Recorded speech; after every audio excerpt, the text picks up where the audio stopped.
Buenas noches, doctora. Buenas noches, compañeros. El día de hoy nos ha tocado exponer a nuestro grupo sobre el tema de impuestos ad valorem e impuestos específicos.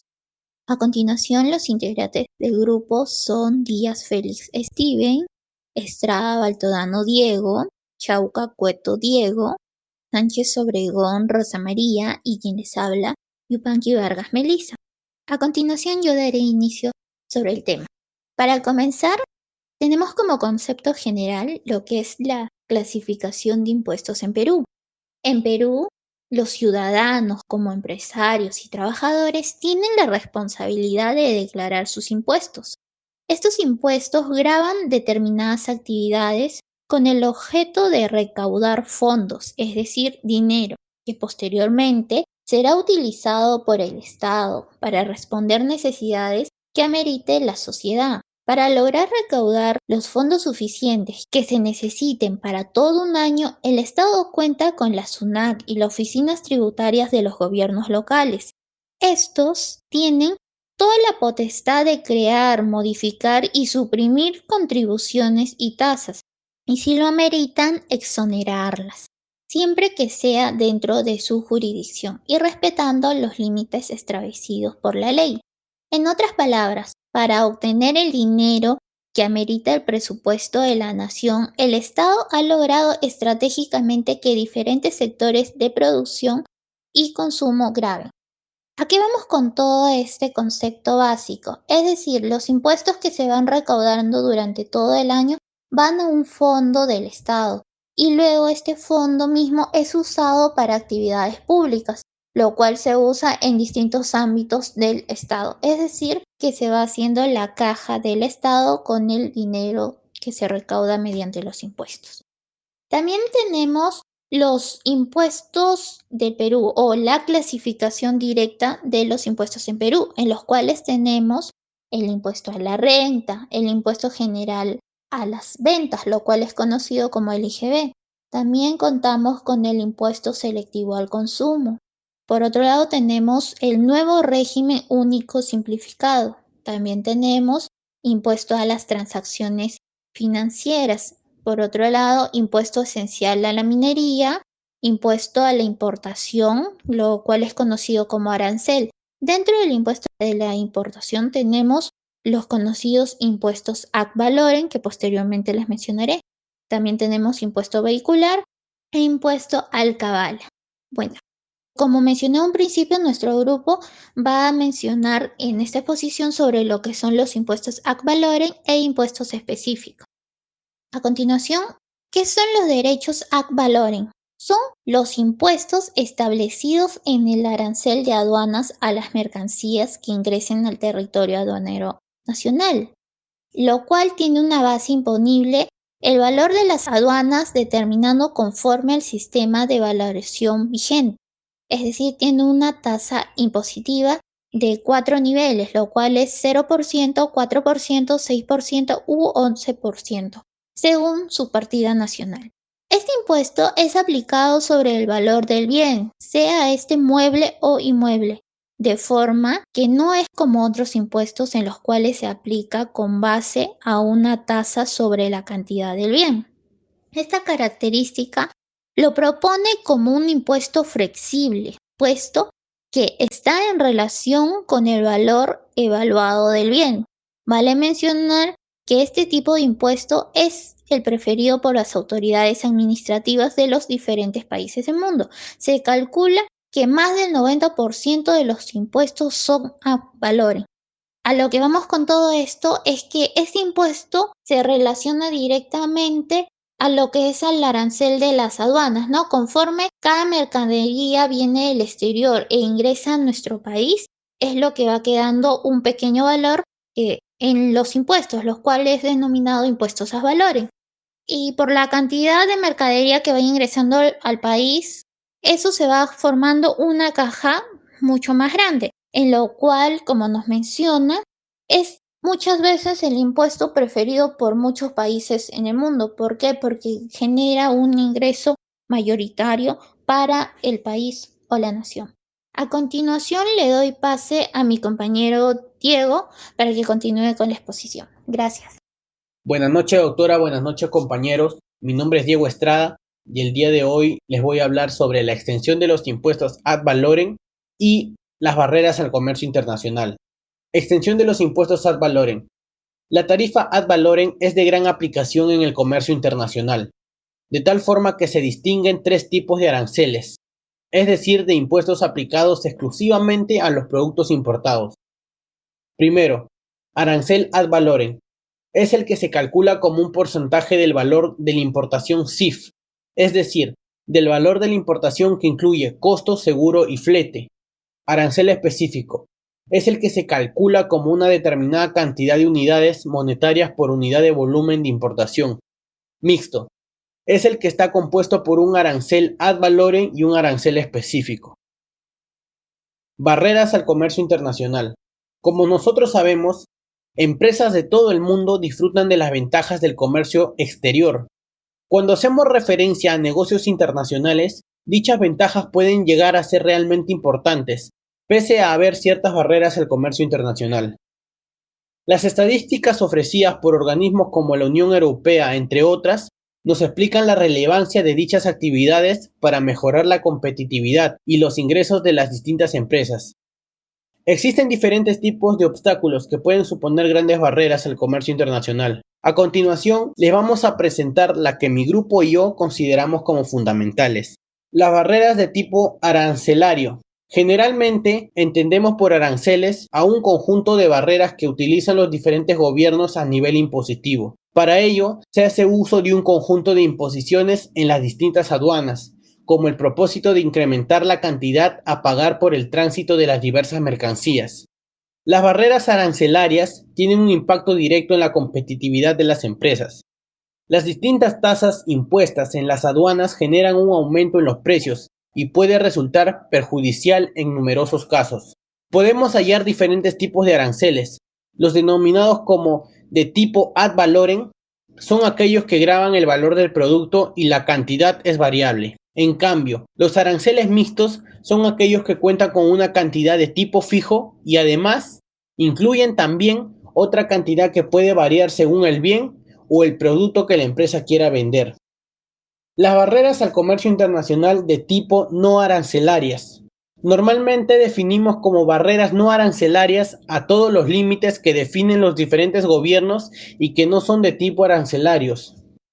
Dentro de este grupo podemos encontrar con las siguientes: limitaciones por cuestiones de cantidad, de tipo administrativo o en relación con subsidios productivos. Las limitaciones por cantidad son una serie de límites en el gobierno de un determinado país que impone en cuanto a la capacidad que tienen las empresas para imponer un producto cualquiera. Habitualmente se puede otorgar una serie de licencias para determinados productos. Una de las consecuencias fundamentales de la aplicación de dichas licencias es el aumento del precio para un determinado producto. Las barreras de tipo administrativo son otras de las fundamentales. Suponen un obstáculo importante para el acceso de determinados bienes en un país determinado. Se pueden usar de diferente tipo, como por ejemplo, aplicando medidas de control sanitario e incluso distintos trámites, aumentando considerablemente la burocracia que para la entrada de los productos. Los subsidios productivos son otra de las barreras no arancelarias esenciales. Sus implicaciones para el comercio internacional son muy variadas. Su función es muy sencilla. Se otorgan ayudas de tipo financiero para determinados productos, incrementando la protección de estos mismos productos frente a otros exteriores. Otra posibilidad es hacer uso de bonificaciones de tipo fiscal para empresas del territorio, es decir, a nivel local, viendo mejorada la perspectiva de la producción en el ámbito local frente al exterior.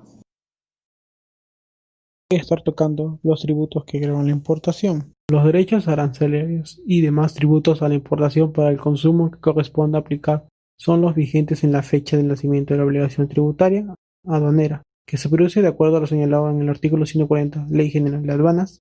La tasa de derechos arancelarios se aplica de acuerdo a lo dispuesto en el arancel de aduanas y demás normas pertinentes. Las tasas de los demás tributos correspondientes a la importación para el consumo y los recargos se aplican conforme a lo dispuesto en las normas que los regulan. Para efecto de la determinación de la base imponible, los valores se expresan en dólares de los Estados Unidos. Salvo disposición legal diferente, los valores expresados en otras monedas extranjeras se convertirán a dólares.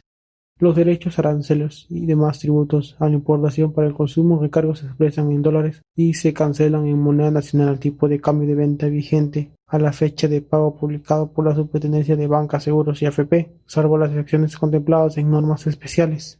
Estaré dando los siguientes ejemplos. La PAN Perú SAC necesita importar 4.000 unidades de licores de México de 3 variantes diferentes tamaño del envase para el próximo invierno que ya llega. Su proveedor de México le envía la siguiente cotización.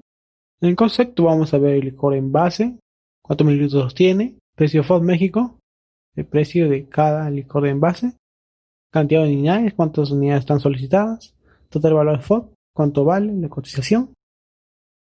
Vamos viendo en total valor FOB 201.000.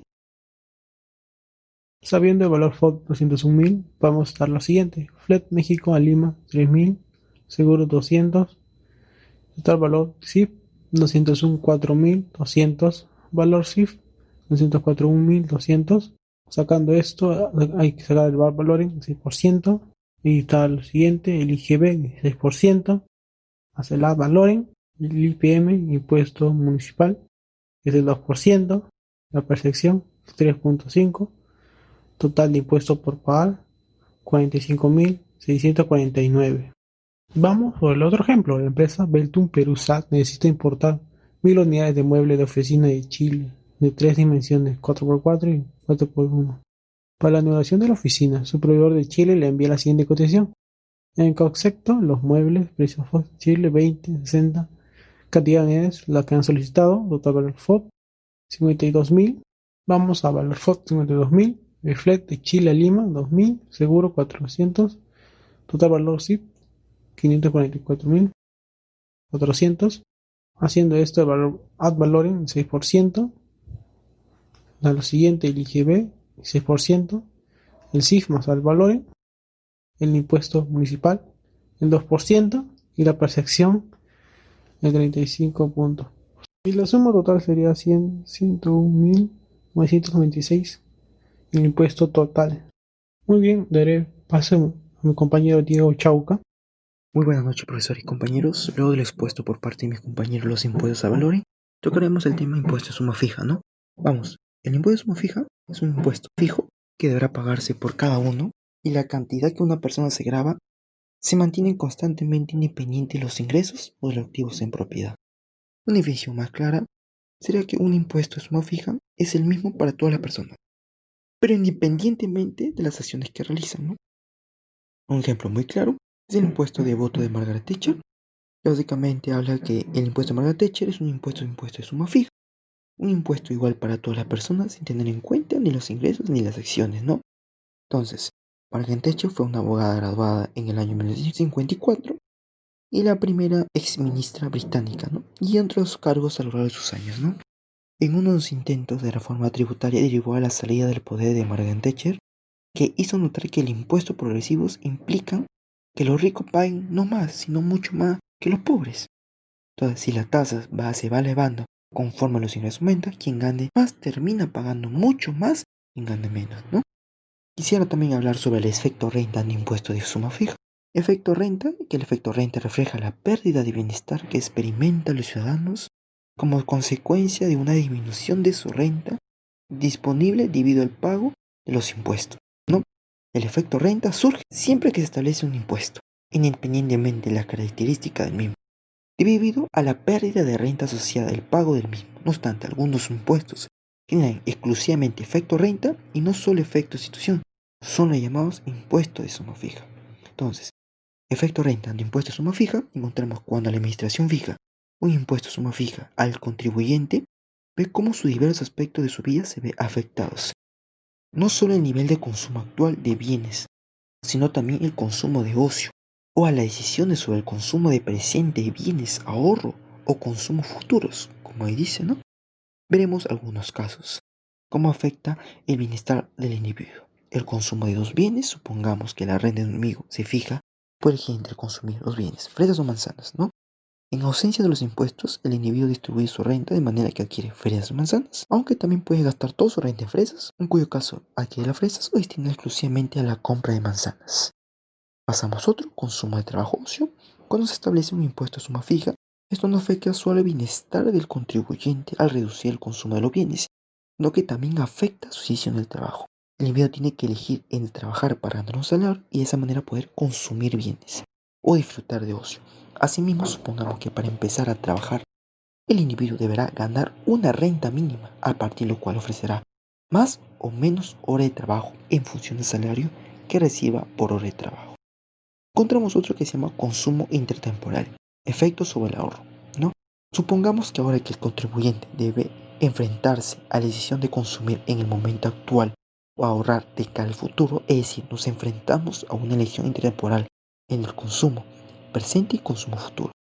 En ausencia del impuesto, el individuo destina una parte de su renta al consumo presente mientras ahorra parte de su renta para destinarla al consumo futuro. Al igual que ocurre en los casos anteriores, en los casos anteriores encontramos el consumo de trabajo ocio, consumo de dos bienes, ¿no?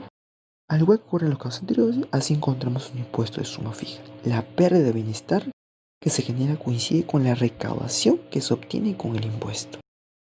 También tenemos ventaja e inconveniente de los impuestos de suma fija. Los impuestos fijos tienen la ventaja de ser eficientes, pero el inconveniente de ser de no equitativos. Entonces, de un punto de vista de eficiencia económica se ve bien, pero de un punto de vista de equidad, los impuestos de suma fija son negativos, pues graban a todos los individuos bienes por igual, sin tener en cuenta su capacidad económica o su nivel de renta. Así se establece un impuesto de suma fija sobre la renta.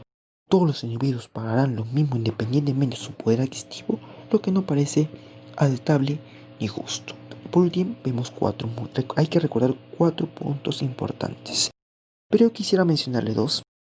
Los impuestos de suma fija presentan la ventaja de ser eficientes, económico, pero el inconveniente de no ser equitativos. El otro, el impuesto de suma fija no altera el precio relativo de los bienes, por lo que no modifica el comportamiento, sino que puede hacer nada más para sus obligaciones fiscales. Culminada la exposición, voy a dar las siguientes ideas que concluyó el equipo. El impuesto ad valorem es una imposición en forma de porcentaje sobre el valor de la transacción del bien. Este impuesto es aplicado sobre el valor del bien, sea este mueble o inmueble.